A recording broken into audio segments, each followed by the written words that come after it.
Et le BTC qui descend et qui corrige lentement à la baisse. Pour le moment, il est descendu des alentours des 7450, 7500 dollars selon l'échange sur lequel vous êtes, jusqu'à actuellement le plus bas aux alentours des 6560 dollars. D'ailleurs, notre objectif baissier ensemble est d'au moins aller rechercher le prix des 5800, 5900 dollars. Et pour ce faire, on en avait déjà fait une vidéo rétrospective, donc ici, comme vous voyez à l'écran, qui date d'ailleurs du 10 avril, il y a déjà de ça 5 jours. Ça fait 5 jours sans vidéo sur le BTC. Ça m'a fait une petite pause. Maintenant, je repars encore une fois, comme d'habitude, de plus belle. Donc ici, clairement, l'objectif est mis dans la vidéo, 5900 dollars à ce moment-là. On voyait bien entendu la première vague baissière ici en W pour après rebondir en X, ce qu'on a fait ici précédemment, même d'ailleurs très récemment, pour après retrouver la dernière vague baissière pour retourner ici, comme vous voyez, aux alentours des 5800, 5900 dollars target minimum pour la baisse que l'on pourrait reconnaître ici. Donc tout se passe pour le moment très bien à l'écran. J'ai laissé ça bien tout simplement évoluer. Ça m'a fait du bien de prendre une petite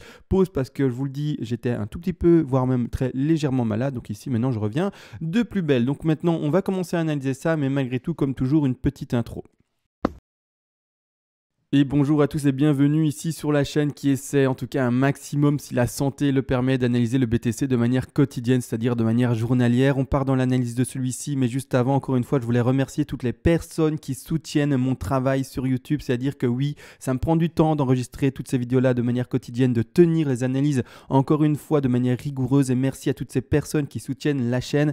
Vous le savez, quand vous voulez aider la chaîne, vous pouvez faire une donation. Et selon d'ailleurs le palier de donation que vous faites, soit je vous offre tout volontiers toutes les règles d'Elliott en français, ainsi par vous-même vous pourrez faire exactement la même chose, créer des plans de trading, des scénarios plus ou moins longs, voire même très long terme, c'est-à-dire refaire par exemple ce qu'on a fait sur les vidéos précédentes et donc clairement créer vos propres plans et scénarios comme vous le voyez. En plus de ça, au tout dernier palier, vous pouvez également, vous le savez très bien, me demander une analyse à la demande sur n'importe quel actif spéculatif, qu'il soit crypto-monnaie ou pas, et je le ferai, vous le savez très bien, le plus rapidement possible en vidéo. Avant d'ailleurs d'analyser toutes les petites choses ici en time frame très petites, très courte, je voulais dézoomer juste pour rappeler en tout cas les grandes vagues dans lesquelles on se retrouve. Ici, je dézoome de manière très forte pour vous montrer finalement tout le crash que l'on connaît ici depuis maintenant bientôt un an, donc ici depuis fin de juin de l'année de 2019. Donc on est dans une tendance, comme vous voyez ici, baissière depuis un bon moment. Bon, pour ceux qui ne voient vraiment pas où est-ce qu'on en est, qui ont du mal à visualiser, je mets ça en daily. Mais, et d'ailleurs ici, je crois que j'ai un petit problème. Ah super, j'ai pas un problème. Je pensais que mon internet était trop lent pour charger la page. Mais ici, on est clairement, comme vous le voyez, dans un plan qui est baissier et depuis un bon moment. Donc ici, dans une phase de consolidation, il est vrai depuis longtemps, mais ici, comme vous le voyez, on est baissier depuis maintenant bientôt un an. Dès qu'on arrivera en juin de cette année 2020, ça fera un an. Donc clairement, il faut comprendre une chose, c'est que voilà, on est dans cette affaire baissière. Pour moi, d'ailleurs, on n'est toujours pas sorti de ça. Dans du très très long terme, on devrait aller rechercher les 3100 dollars. Mais malgré tout, au milieu de tout ça, il y a n'empêche pour le moment une micro tendance haussière dans laquelle j'inclus Novak. Donc ici, comme ça, vous le voyez bien. Je revois ce rebond-là depuis déjà maintenant le 17 mars. Donc depuis qu'on était aux alentours des 5400 dollars, 4800 dollars, je voyais la hausse. Et pour monter là en haut, il faut encore une fois des sous-vagues. Donc vous voyez ici à l'écran, pour moi, on doit d'abord corriger ici au moins jusqu'à 5800, 5900. Si on casse ce support là, on verra ça ensemble bien entendu, mais du coup le second objectif sera plutôt 5200, 5250 dollars, mais on verra ça plus tard. L'objectif baissier premier est d'ici aller rechercher, comme dit, les 5800, 5900 dollars pour après rebondir et remonter avec le cours jusqu'au objectif, vous le savez très bien également, ceux qui sont sur la chaîne depuis un moment ici, de retourner aux 9800, 9900 dollars. Donc ici, on construit nos vagues de manière rigoureuse, de manière pratiquement journalière si la santé encore une fois me le permet, mais ce qui est important du coup maintenant, c'est que je vais mettre l'accent sur le fait que j'analyse des toutes petites vagues. L'intention est toujours haussière à moyen court terme, mais encore plus court terme, je veux quand même voir une correction du cours normalement statistique la plus grande, aller voir le plus bas. Donc pas le plus bas, mais en tout cas voir et retourner vers un plus bas qui est des 5900 dollars comme annoncé. Donc je vais mettre expressément de retrait durant cette vidéo-ci toutes les vagues qu'on ne va pas travailler. D'accord? Donc ici, je vais mettre de retrait ceci également. Tout ça, ce sont des anciennes vagues qui sont toujours bonnes, bien entendu, mais je les mets de retrait comme ça, visuellement, c'est facile à la lecture. Donc là, maintenant, il faut comprendre que pour ma part, on est dans la construction de cette WXY qui est indiquée en vert et on va juste uniquement pratiquement travailler ça aujourd'hui. On va peut-être travailler d'autres choses, mais on va vraiment s'arrêter là-dessus parce que c'est ce qu'on a travaillé tout récemment et c'est finalement c'est ça que j'ai envie d'en mettre en évidence aujourd'hui. S'il faut travailler d'autres choses, on les travaillera à mon sens peut-être demain, peut-être après-demain ou peu importe, mais on mettra l'accent sur les choses plus grandes plus tard et dans d'autres vidéos. Donc là, maintenant, on est bel et bien donc, pour moi la première W qui s'est faite, vous voyez à l'écran ici, en 3 premières vagues. Là-dessus, je ne vais pas revenir. C'était les 3 vagues qu'on avait identifiées dans l'analyse précédente, la A, la B, la C. On attendait un rebond de X qui a été fait durant mes derniers jours d'absence. J'étais légèrement malade, mais c'est pas grave, c'est pas important. Ici, enfin, le rebond a été fait et on retrouve pour moi la correction. Donc, n'oubliez pas, quand on est dans une WXY ici, donc la vague grande, entre guillemets, qui est indiquée en vert, on doit retrouver que et uniquement du 3 sous-divisions dans la portion A ici et également, normalement, statistiquement, dans la proportion W, pardon, ici et dans la dernière proportion ici qui est en X vers Y. On peut retrouver également du 5 vagues, mais n'oubliez pas, et ça j'ai lu une erreur dans les commentaires, c'est pas du 5 vagues en impulsif ou en ending en 1, 2, 3, 4, 5. C'est du 5 vagues en A, B, C, D, E. Donc c'est un triangle. Donc c'est pour ça qu'on ne le privilégie pas non plus. On va vraiment privilégier de la baisse en 3 vagues. Donc que 3 vagues pour descendre, comme vous le voyez ici, ou en tout cas dans toutes les vagues, il faudra vraiment privilégier ça. C'est-à-dire que je vais vous montrer toutes les 3 vagues. Hein. Donc ici, 1, 2, 3 en orange, pardon. Ici, rebond également en A, B et C, comme vous le voyez. Et pour terminer après, ici, maintenant, il faut encore une fois 3 vagues pour baisser. Où en sont les 3 vagues? Je vais les montrer ici à l'écran. A, B, C, ici en bleu. D'accord, ici en bleu, donc ça ce sont les 3 vagues baissières et comme indiqué 3 vagues. Donc maintenant c'est ça que je vais travailler avec vous, c'est vraiment ceci sur quoi on va s'arrêter. Pour ma part la A a été terminée en 5 sous-vagues. Alors est-ce que je les montre vite fait en quart d'heure? On peut, mais c'est une énorme extension d'ailleurs, comme ça vous le savez, sur la dernière 5, c'est-à-dire que je vais le dessiner avec vous. On retrouve bel et bien, donc ici vraiment on est en quart d'heure, il faut comprendre, c'est zoomé de chez zoomé sur l'écran, il faut comprendre que ça c'est un développement très court. Donc on retrouve vraiment 1, 2, 3, 4, 5 qui descend, donc on part vraiment sur une racine. Une bas de 1, un haut ici de 2. Ensuite, on retrouve d'ailleurs un bas de 3 qui se retrouve là, un haut de 4 et puis après, énorme extension sur la 5.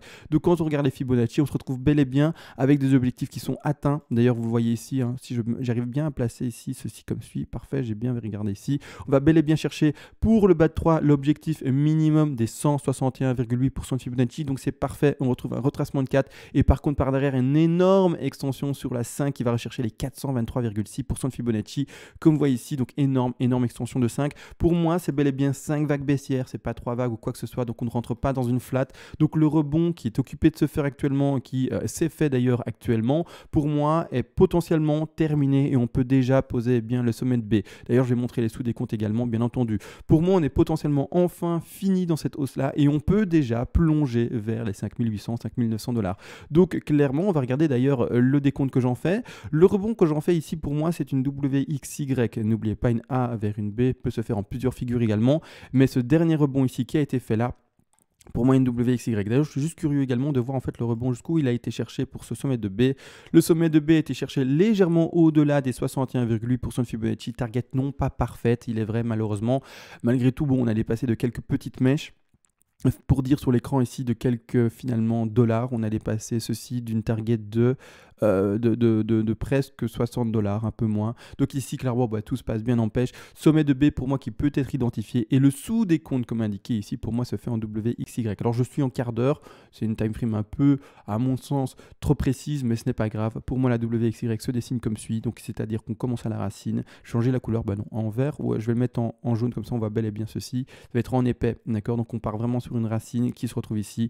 On va chercher le début, enfin pas le début, mais du coup le sommet d'une W, la correction d'une X, et puis après 3 vagues à nouveau pour monter comme suit, d'accord? Donc ici clairement, pour moi je me retrouve vraiment dans une WXY, voir juste ensemble toutes les corrections, comme ça on voit ça également de manière précise, tous les objectifs qui ont été cherchés. N'oubliez pas également, pour valider le bas d'une X, il faut d'office aller chercher, ça c'est super important, il faut d'office aller chercher au moins les 38,2% de Fibonacci. Si jamais vous voyez que la correction est en dessous, eh bien ce n'est pas bon, ça ne va pas et ça ne corrèle pas, d'accord? Donc faites attention encore une fois et toujours à ça, d'accord? Par après, on va retrouver bien entendu l'extension. L'extension, encore une fois, on va regarder combien elle a été cherchée. Ça c'est juste pour voir, hein. Pour moi c'est presque validé à 100% cette affaire-là. On va chercher les 123 un peu plus également. Bon, voilà, légèrement au-dessus des objectifs comme vous avez vu d'ailleurs pour les 61,8%, les 61,8% pardon, donc ici clairement tout se passe bien pour ma part. On se retrouve dans une WXY qui peut potentiellement être finie, d'ailleurs qui pour moi a de fortes chances d'être finie, hein. Je pars vraiment pas dans quelque chose qui monte, je valide presque mes points ici comme vous voyez à 100%, hein, vraiment dans le scénario que je donne.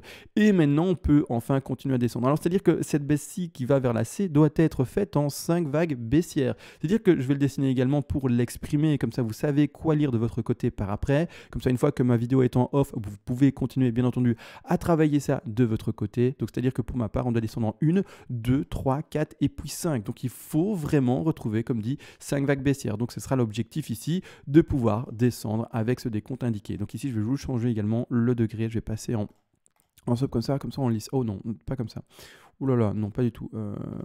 Pas ce degré-là, je vais plutôt passer en minor ici, ça ira très bien.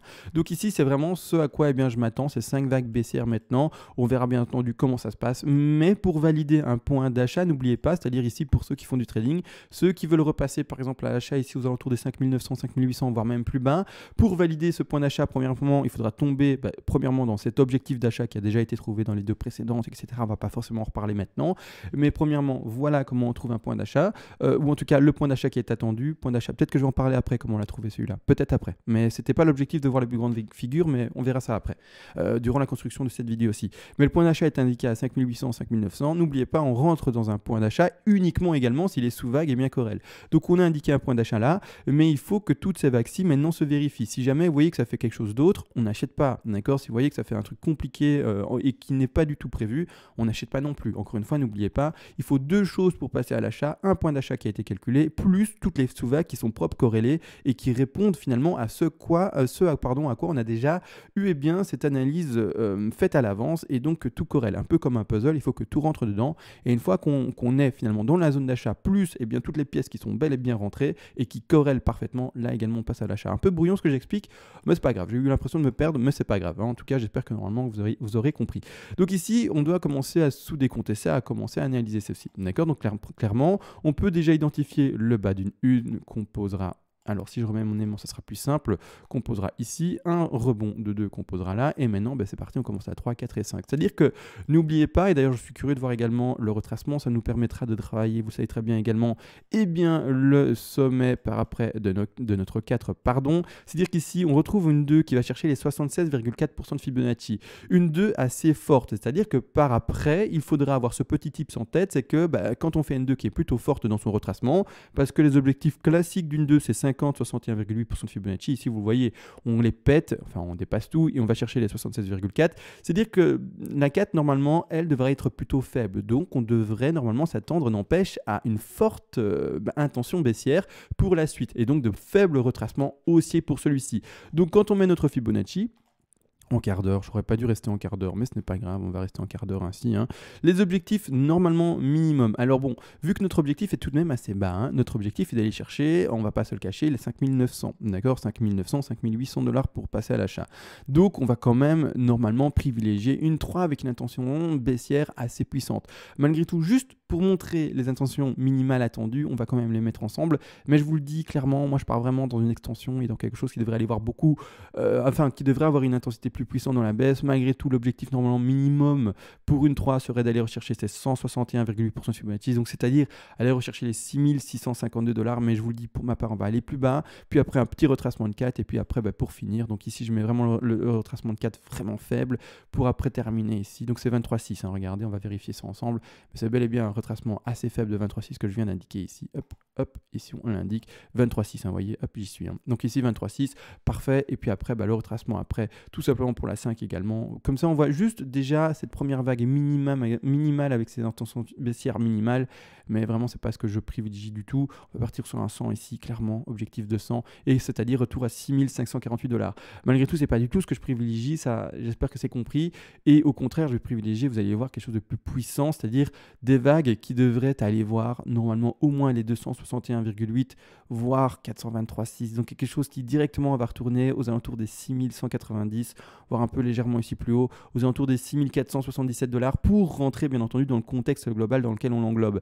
Donc vraiment, on va arrêter à 261,8 pour voir ce que ça donne. Mais vraiment, pour moi, on doit retrouver vraiment des extensions pour pouvoir entrer dans le plan qu'on indique. C'est-à-dire qu'un rebond après à 23,6 de nouveau, toujours il y a la même chose. Petit tips, la 2 était forte, donc la même chose pour ici. Avec des objectifs ici qui sont beaucoup plus corrects par rapport à un objectif personnel. Donc ici, hop, on place la 4 de nouveau là, ici également. Je retire maintenant ce petit Fibonacci de retracement. On va retrouver encore une fois notre Fibo d'extension. On le place ainsi, hop, c'est reparti en bas de 4. Et les objectifs, encore une fois, de ceux-ci sont encore une fois d'aller rechercher normalement, vous le savez très bien, 100, 161,8 ou 261,8 et toujours ici des objectifs qui ne sont pas atteints. Donc clairement, je privilégie une 3 qui va même peut-être aller plus bas ou même une 5 qui va faire des extensions. Donc on va prendre le temps de décompter ça. Pour le moment, on est seulement sur une 1 et une 2 qui seraient validées. On attend tout le développement de ceci, voir où se termine la 3, enfin réellement, d'accord, et par après où se termine la 4. Et puis on pourra également terminer la 5, voir si tout ça se développe et passer à l'achat dans cette zone-ci des 5800, voire même plus bas. On va en parler ici d'ici quelques secondes également, 5200, si toutes les vagues sont dessinées. Donc ici, on met un plan à l'avance. L'objectif, c'est de voir le BTC faire ce qu'on a prévu. Si il fait ce qu'on a prévu, eh bien, on agit sur le cours et on passe à l'achat. Si le cours ne fait pas ce qu'on a prévu, là, au contraire, eh bien, c'est qu'on n'a pas pu identifier dans quoi on était et on ne passe pas à l'achat. C'est ça qui est important, c'est mettre un plan de trading à l'avance pour voir si oui ou non on a bien vu les choses. Si on a bel et bien vu les choses, on agit. Si au contraire, ça ne va pas du tout dans ce qu'on a prévu, eh bien, on n'agit pas et donc c'est ça. Également, le trading, beaucoup de personnes oublient que ne pas trader, c'est-à-dire ne rien faire sur le cours, c'est également trader. Donc si vous êtes un trader, vous faites des actions, peu importe, je parle quand même aux traders, on ne parle pas à ceux qui ne font rien du tout sur le trading. Mais c'est-à-dire que si par exemple vous dites, ben voilà, moi j'ai l'habitude de trader, je trade. Mais là, je ne vais pas trader, donc je ne prends pas d'ordre et donc je ne passe pas à l'achat en long ou en short, peu importe, vous ne faites rien. Juste le fait de ne rien faire, c'est également trader, d'accord? C'est important de comprendre, ne pas faire quelque chose, c'est du coup prendre une décision de ne pas faire quelque chose. Et cette décision-là va faire en sorte que vous ne perdiez pas d'argent, tout simplement. Et c'est une bonne décision également. Alors c'est difficile à comprendre, du fait de rien faire, c'est également trader, mais c'est important de le comprendre. Oui, si vous ne faites pas, quand vous choisissez de ne rien faire parce que votre plan indique que vous ne devez rien faire, parce que vous n'êtes pas dans le bon contexte ou en tout cas dans la bonne analyse, c'est trader également, d'accord? Parce que si vous commencez à trader finalement à tue-tête un peu partout et un peu tout le temps parce que vous êtes un trader compulsif, on va dire ça comme ça, un joueur de casino, on va plutôt même vulgariser ça comme ça, dans ce cas-là, eh bien, vous tradez de manière compulsive et malheureusement, c'est plus du jeu et non pas de la stratégie, d'accord? Donc voilà, bon, peu importe. Vous l'aurez compris, pour moi, il me reste encore maintenant une dernière vague baissière. On attend de voir si elle se développe. Si tout se développe bien, on passera à l'achat. Et au contraire, si ça ne se développe pas bien, on tirera l'analyse jusqu'à trouver le décompte qui sera parfait. N'empêche, là, je suis en 4 heures. Enfin, en 4 heures, non, mais en quart d'heure. C'est vraiment trop petit pour ce que je vais vous montrer maintenant.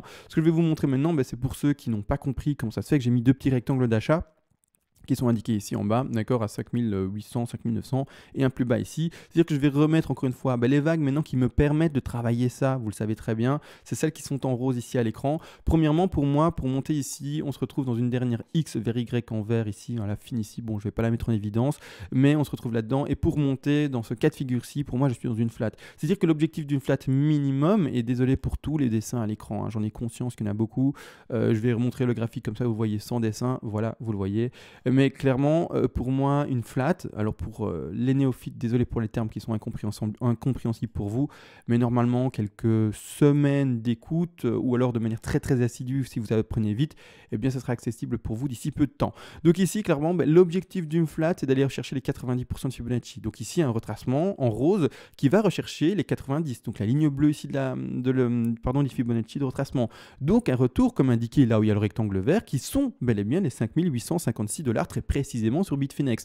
Si jamais on devait aller plus bas, le deuxième objectif d'une flat également se retrouve ici au 123, 127, c'est-à-dire ici plus précisément les 5265 $. Donc ici il y a un deuxième rectangle vert comme vous le voyez, donc des zones d'achat. Quand c'est un vert, c'est des zones dans lesquelles on va privilégier des zones d'achat de long trader. Je ne parle pas aux investisseurs, encore une fois faites attention, ne vous trompez pas.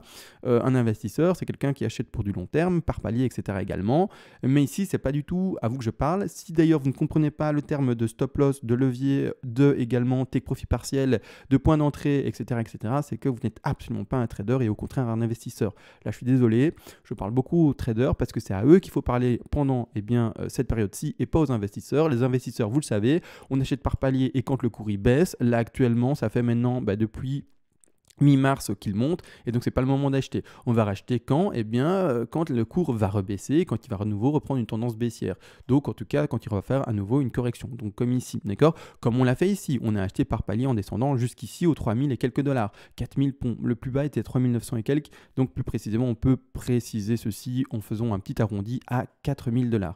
Donc ici, on avait également mis des appaliers pour acheter plus bas. On va refaire la même chose quand ça descend, mais pas quand ça monte comme maintenant. Le cours il monte, on n'achète pas. C'est très important à comprendre, on fait tout ce qui est contre la tendance des petits moutons et de ceux qui sont majoritaires. Quand tout le monde achète, Au contraire, on les laisse s'enflammer. Nous, on a déjà acheté avant et on a déjà fait tout ça là-bas en bas. Les autres, on les laisse s'enflammer et monter avec le cours. Ils achèteront le top comme d'hab, c'est leur problème.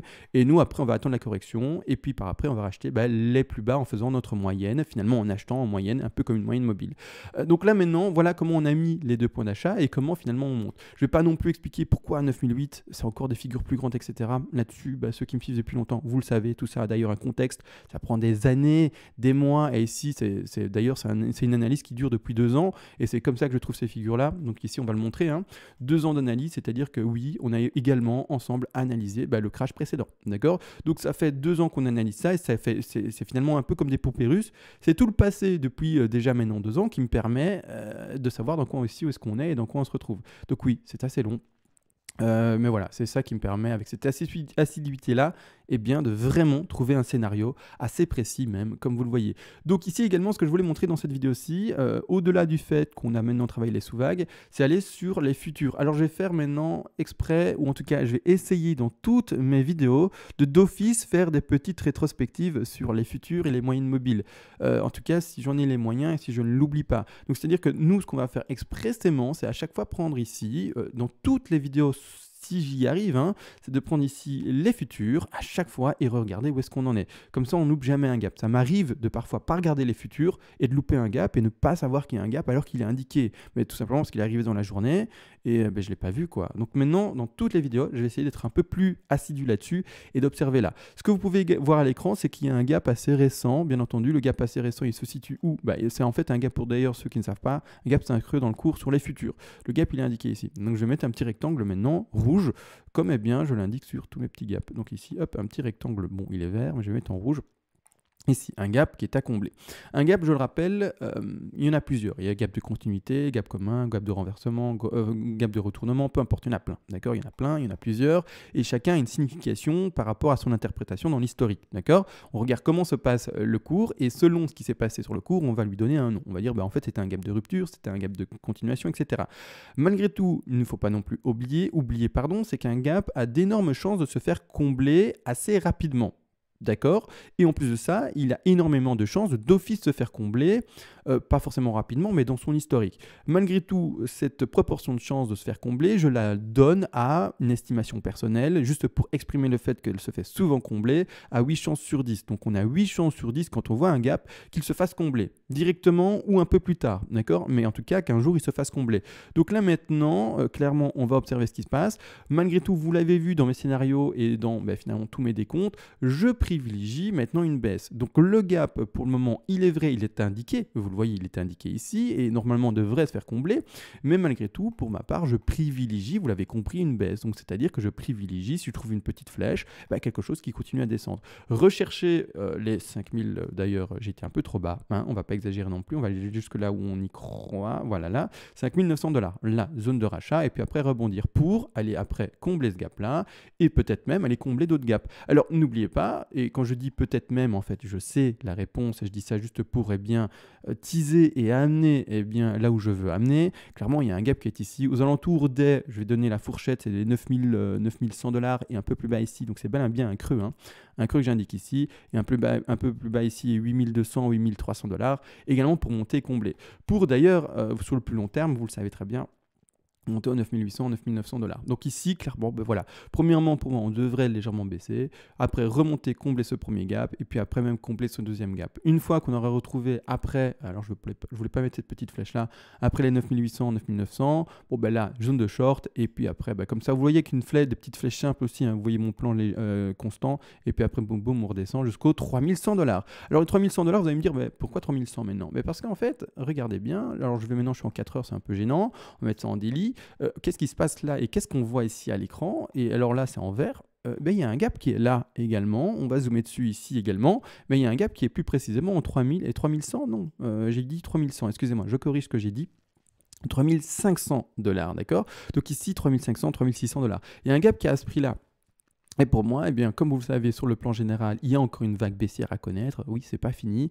Oui, le halving pour le moment a probablement, un peu comme d'ailleurs le S&P 500 avec la Fed qui est occupé d'imprimer des billets, des billets, des billets, bon, ben, un effet de pump et de hausse. Malgré tout, malheureusement, après, ça serait comme un soufflet et il devrait s'essouffler, s'écraser sur lui-même et retourner revoir à nouveau les 3500 $, zone d'achat parfaite. Donc ici, c'est pour ça d'ailleurs que j'ai mis un petit rectangle vert. Maintenant, je me rappelle légèrement de ceci parce que c'est déjà indiqué depuis longtemps, hein. D'accord? Donc ici, clairement, il y a un gap également à combler là-bas en dessous. On va zoomer dessus expressément. Du coup, hop, je prends mon petit outil de zoom. On zoome donc sur la période de mars de 2019. Hop, on zoome dessus assez fortement. Le gap, il est indiqué là. Il est très petit. D'accord? Le gap, il est là. D'accord? Ici, il y a un creux là. En daily, il ne se voit pas bien. Il faudrait que pour le voir, je passe peut-être en 4 heures. Je vais regarder si en 4 heures, ça se voit mieux. Hop, je dézoome. Je vais essayer de voir ça ici. Si en tout cas, mon Internet n'est pas trop lent. Super, il n'est pas trop lent. Donc, on va pouvoir observer ça de manière visuelle et plus simple. C'est-à-dire que le gap, lui, se situe là où il y a le petit rectangle vert, toujours et encore. On zoome dessus. Donc, toujours cette période ici, d'ailleurs, très précise, du 15 février 2019. Le gap, c'est le creux qui est là. D'accord? Donc, ici, j'ai mis le rectangle. Vous voyez là, hop, hop, il y a un creux. Donc, je vais l'entourer également comme ça. Tout le monde peut l'identifier de manière simple. Il y a pas de cours. Il n'y a rien là. Donc là également, comme dit, un gap a d'énormes chances de se faire combler. 8 chances sur 10 de se faire combler. C'est pour ça que je privilégie également le retour du BTC dans cette zone-là. Et on n'oublie pas les gaps, c'est important. Parfois, ils ne se font pas combler. Mais là, alors, c'est vraiment un gap de rupture. C'est un gap qui, par après, annonce vraiment un bull run constant très fort et un changement de tendance énorme. Mais là, clairement, pour le moment, on est plutôt en train de faire un gap qui va se faire rattraper malheureusement. Et le pump qu'il y a eu, que j'essaie de montrer en 4 heures, ça ne marche pas d'office. Mais le pump qu'il y a eu, là, malheureusement, ça se voit, il n'a pas été soutenu, il n'a pas continué. Donc on devrait vraiment, pour ma part, privilégier un gap comblé à 3005, c'est très bas. Mais n'oubliez pas, acheter par palier et garder de l'argent pour acheter, même si on allait encore plus bas. Si on allait à 2000, si on allait à 1000, j'ai pas envie d'y croire encore une fois et toujours. Mais comme on achète par palier de manière maligne, et comme encore une fois, je préconise un minimum de 10 paliers pour passer à l'achat, si vous achetez en un seul coup, c'est que, vous achetez de manière un peu trop agressive.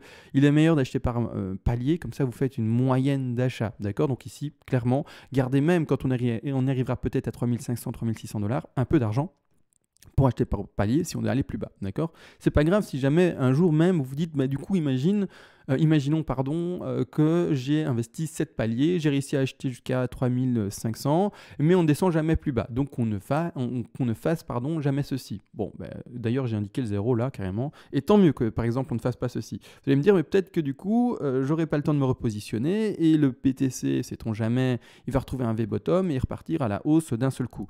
Ce n'est pas un problème. Alors là, à ce moment-là, vous rachèterez d'office les petits retracements qu'il y aura, mais vous aurez, il est vrai, acheté par palier en faisant du lissage vers le bas et pas forcément acheter tous les paliers jusqu'au plus bas. C'est pas grave, l'objectif c'est de faire un objectif moyen d'achat et en plus de ça, dites-vous également, est-ce que d'office, et partez de ce principe-là également, est-ce que d'office tous les œufs que je voulais investir, donc on va partir sur une estimation de 1000 € pour donner un chiffre simple et qui ne choque personne parce qu'il y a des gens qui investissent 1 million, 10 millions, 100 000 €, hein, encore une fois chacun ses moyens, mais on va partir vraiment sur un chiffre de 1000. Imaginons du coup vous avez réussi à investir par palier avec 700 € en 7 paliers du coup. Est-ce qu'il est important également de se dire que d'office, vous auriez dû, coûte que coûte, investir les 1000 d'office? Non, d'accord? Dites-vous, si j'ai pas investi 300 €, ce n'est pas grave. C'est ainsi, malgré tout. Encore une fois, essayez quand même de les investir, mais toujours sur des retracements. Mais n'ayez pas, en tout cas, cette idée d'être accroché à devoir acheter d'office sur le bottom. Non, d'accord? Vraiment, c'est vraiment pas... En tout cas, ce qu'il faut privilégier. Il faut vraiment privilégier un achat moyen, à mon sens. Et également, on va aller un peu pour les... Allez, en fin de vidéo, c'est vraiment investisseur. Également, si vous êtes un investisseur, mais qui vous dites, moi, les prix, c'est bien gentil, mais j'ai un peu du mal à faire ce travail-là, et c'est quelque chose qui, c'est vrai, ça m'intéresse les prix, mais j'ai pas envie d'avoir mon écran ouvert constamment, et j'ai pas forcément envie de devoir ouvrir des ordres constamment quand le prix est bien atteint tel ou tel niveau d'achat qui a été calculé. Et vous avez tout à fait raison, parce qu'il y a une autre façon de faire également, qui est beaucoup moins prise de tête, mais tout aussi efficace, c'est de l'achat également par palier, mais plus en termes de prix, mais en termes de temps. C'est-à-dire que vous allez vous dire, dire tous les 15 du mois, donc c'est-à-dire tous les mois, par exemple, je vais investir un palier. Donc je me donne 10 mois pour investir, hein, on est déjà maintenant dans le bas. Vous dites que maintenant, on a fait une belle correction et à partir de maintenant, vous allez investir. Donc qu'est-ce qui va se passer? C'est par exemple tous les 15 du mois, alors vous pouvez le faire le 7, le 9 du mois, peu importe, je vais investir un palier de mon capital à investir. Ou alors, vous pouvez également bien dire, je vais investir une fois tous les 2 mois, une fois tous les 2 semaines. Ça, c'est vous qui voyez. Mais avec intervalle de temps, ça va faire quoi? Ça va vous permettre, par exemple, d'avoir acheté dans les plus bas, hein, donc c'est une fois tous les mois. Donc ici, vous aurez acheté peut-être le plus bas, puis après, vous aurez acheté un mois après au milieu de ça, un mois après, vous aurez acheté peut-être ici, un mois après, ça va continuer à descendre, vous aurez peut-être acheté ici. Peu importe, vous allez acheter, vous l'aurez compris, avec une moyenne selon la fluctuation du cours, d'accord? Et ça va faire en sorte quoi? De lisser votre point d'achat, lisser vos prix d'achat, malgré le fait que vous ne regardiez pas réellement le cours et que vous disiez juste j'achète de manière ponctuelle tous les X temps déterminés. Donc finalement, ce qu'on va pouvoir mettre ici à l'écran, c'est de prendre une ligne horizontale,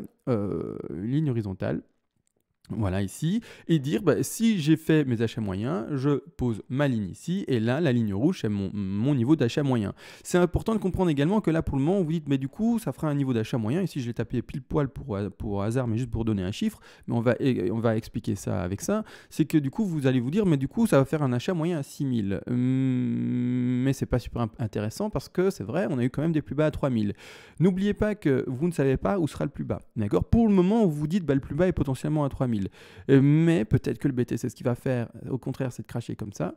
D'accord? Et pas faire ceci. Et que du coup, sans avoir privilégié, comme dit, les 3000, et seulement en ayant privilégié l'achat en faisant des moyennes, et donc avec finalement une intervalle de temps vu, votre prix moyen pourra aller même peut-être en dessous des 3000.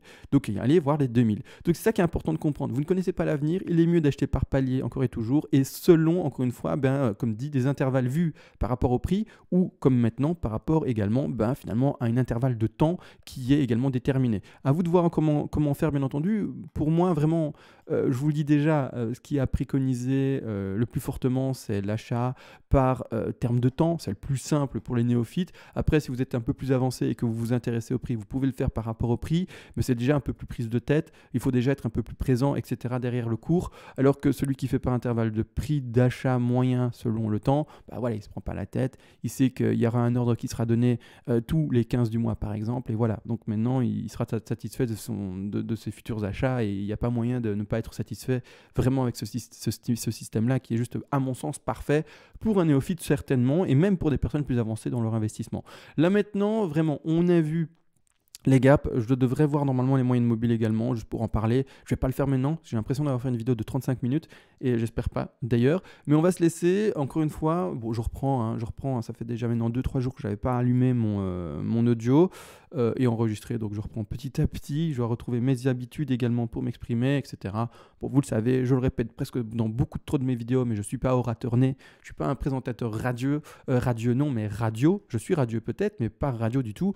Mais en tout cas, encore une fois, et comme toujours, je fais de mon mieux. Sur ce, on cesse réellement, analyse technique faite et vue. Donc on attend une correction pour répéter jusqu'aux $5 900, $5 800, peut-être un peu plus profonde si il fallait l'observer. Et puis après, rebond pour retrouver les 9 800, 9 900$. Et puis grosse zone de short pour retourner au dernier gap des 3 500$. Sur ce, tout a été vu, dit et répété. On se laisse et on se voit, j'ose espérer, à demain. Ciao.